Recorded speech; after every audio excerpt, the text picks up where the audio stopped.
Babak baru kasus uang palsu di UIN Alauddin Makassar.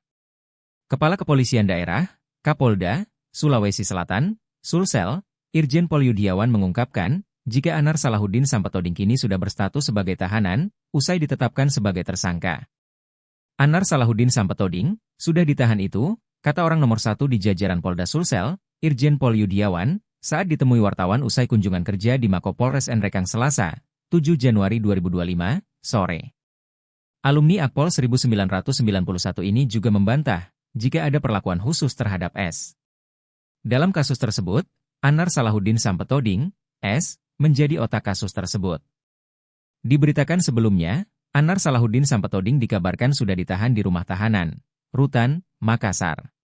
Anar merupakan otak uang palsu UIN Alauddin, Makassar. Kabar Anar Salahuddin Sampetoding dibocorkan sumber terpercaya Tribun Timur, Selasa, 7 Januari 2025. Anar kini berstatus tahanan titipan Rutan Makassar. Ia ditahan di Rutan Makassar setelah keluar dari RS Bayangkara Makassar.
Kasusnya dengan yang Anar Sampetoding ini, sudah ditahan ya, dibantarkan.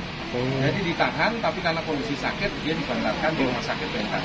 Apakah ini ada memang dugaan perlakuan khusus memang ke? Semua sama, ya. Apalagi ini membahayakan kepentingan nasional, perekonomian bangsa. Oke. Kalau saya ini Download Tribun X sekarang, menghadirkan lokal menjadi Indonesia.